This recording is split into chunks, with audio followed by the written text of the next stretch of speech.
Assalamualaikum warahmatullahi wabarakatuh. Dikisahkan, setelah kabar kekalahan kaum muslimin pada perang jembatan sampai ke Madinah, Umar bin Al-Khattab radhiyallahu an menyemangati tentara Islam untuk berjuang di Irak dan Persia. Sayyidina Umar sendiri membentuk pasukan di luar kota Madinah, sehingga banyak sekali kaum muslimin yang ikut bergabung untuk berjihad. Sayyidina Umar berkeinginan memimpin sendiri pasukan perang tersebut, tetapi beberapa sahabat memintanya untuk tetap tinggal di Madinah dan mengutus Sa'ad bin Abi Waqqas saja yang menjadi pimpinan pasukan. Mereka meminta Sayyidina Umar untuk tetap tinggal di Madinah agar beliau mampu mengirimkan bantuan ke Irak atau daerah lainnya jika itu diperlukan. Setelah adanya perintah, sempurnalah mandat kepada Sa'ad bin Abi Waqqas untuk memimpin pasukan berjihad di Irak. Sayyidina Umar juga memberikan perintah kepada sisa tentara Islam yang masih ada di Irak di bawah pimpinan Al-Mustanna untuk bergabung di bawah pimpinan Sa'ad bin Abi Waqqas. Akhirnya, Sa'ad sampai ke Irak dengan membawa 4.000 orang pasukan. Jarir bin Abdullah Al-Bajali radhiyallahu an lalu bergabung dengan tentara kaum muslimin. Sedangkan Mustanna bin Haritsah meninggal dunia karena lukanya sebelum Sa'ad bin Abi Waqqas sampai ke Irak. Namun, sebelum meninggal dunia, Al-Mustanna radhiyallahu an telah meninggalkan pesan penting untuk Sa'ad tentang bagaimana memerangi Persia dan jalan terbaik untuk mengalahkan mereka. Sa'ad bin Abi Waqqas bersama tentara Islam lalu mendirikan kemah di daerah Al-Qadasiyah selama hampir 1 bulan, sehingga jumlah pasukan mencapai sekitar 30.000 orang mujahidin. Persia pun telah mempersiapkan pasukannya hingga mencapai jumlah sekitar 120.000 orang pasukan. Raja Persia juga telah memilih jenderalnya yang terkenal, yaitu Rustum, untuk memimpin pasukan melawan tentara Islam. Rustum dan Raja Persia berusaha memberikan ampunan kepada Sa'ad, tetapi Sa'ad tetap bertahan memimpin tentara Islam. Melihat hal itu, Rustum pun bergerak hingga mendekati perkemahan tentara Islam di Al-Qadasiyah. Sebelum terjadi peperangan Qadisiyah antara tentara Muslim pimpinan Sa'ad bin Abi Waqqas dengan tentara Persia pimpinan Rustum, Sa'ad terlebih dahulu mengirim utusan kepada Rustum beberapa kali. Di antara utusan tersebut adalah Rib'i bin Amir As-Saqafi. Maka Rib'i pun segera masuk menemui Rustum. Sementara mereka telah menghiasi pertemuan itu dengan bantal-bantal yang dirajut dengan benang emas, serta permadani-permadani yang terbuat dari sutera. Mereka mempertontonkan kepadanya berbagai macam perhiasan berupa yakut, permata-permata yang mahal, dan perhiasan lain yang menyilaukan mata. Sementara Rustum memakai mahkota dan duduk di atas ranjang yang terbuat dari emas. Berbeda keadaannya dengan Rib'i. Beliau masuk dengan hanya mengenakan baju yang sangat sederhana, dengan pedang, perisai, dan kuda yang pendek. Rib'i masih tetap di atas kudanya hingga menginjak ujung permadani. Kemudian beliau turun, serta mengikatkan kuda tersebut di sebagian bantal-bantal yang terhampar. Setelah itu beliau langsung masuk dengan senjata, baju besi, dan penutup kepalanya. Mereka berkata, "Letakkan senjatamu." Beliau menjawab, "Aku tidak pernah berniat mendatangi kalian, tetapi kalianlah yang mengundangku datang kemari.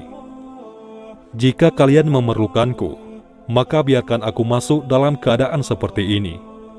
Kalau tidak, aku akan segera kembali." Rustum berkata, "Biarkan ia masuk." Maka Rib'i datang sambil bertongkat dengan tombaknya, dalam keadaan posisi ujung tombak ke bawah, sehingga bantal-bantal yang dilewatinya penuh dengan lubang-lubang bekas tombaknya. Mereka bertanya, "Apa yang membuat kalian datang ke sini?"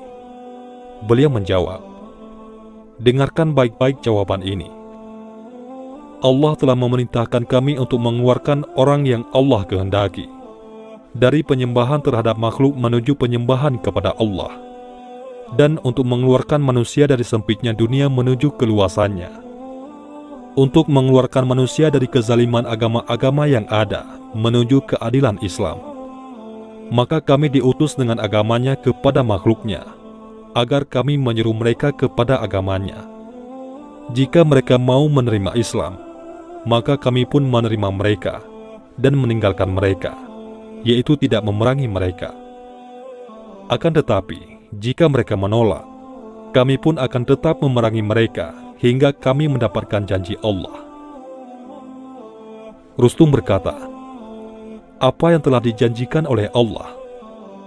Rib'i menjawab, "Surga bagi mereka yang meninggal ketika memerangi mereka yang menolak, dan kemenangan bagi mereka yang hidup." Rustum berkata, "Apakah kalian dapat menunda masalah ini sampai kami mempertimbangkannya?" Rib'i menjawab, "Baiklah, kami akan memberi tenggang kepada kalian selama 3 hari. Lalu Rustum memintanya lebih dari 3 hari. Maka Rib'i berkata, "Rasulullah SAW tidak pernah mengajari kami untuk memberi waktu tenggang kepada musuh lebih dari 3 hari. Kemudian Rustum berkata kepada Rib'i, "Apakah kamu jenderal kaum muslimin?" Rib'i menjawab, "Tidak, aku bukan jenderalnya. Tetapi kaum muslimin itu seperti satu tubuh. Bagian bawahnya bersatu dengan bagian atasnya." Setelah itu, Rustum mengumpulkan komandan perangnya. Dia mendiskusikan apa yang dikatakan oleh Rib'i kepada mereka. Kemudian Rustum berkata, "Pernahkah kalian melihat, walau sekali, yang lebih mulia dan lebih benar dari perkataan lelaki ini?" Mereka menjawab, "Kami minta perlindungan supaya engkau tidak terpengaruh kepada sesuatu dari ajakan ini, dan dari menyeru agamamu kepada agama mereka. Tidakkah engkau melihat kepada pakaiannya?" Rustum menjawab, "Celaka kalian. Janganlah kalian melihat kepada pakaian. Akan tetapi, lihatlah kepada pendapat, perkataan, dan jalan hidupnya. Sesungguhnya orang Arab menganggap ringan masalah pakaian dan makanan, tetapi mereka menjaga harga diri mereka. Dan akhirnya, mereka memutuskan untuk berperang melawan tentara Islam. Mereka tidak mau memeluk Islam atau membayar jizyah, yakni pajak. Dua belah pihak pun akhirnya bersiap-siap untuk melangsungkan pertempuran. Pada akhirnya dengan izin Allah, tentara kaum muslimin memperoleh kemenangan.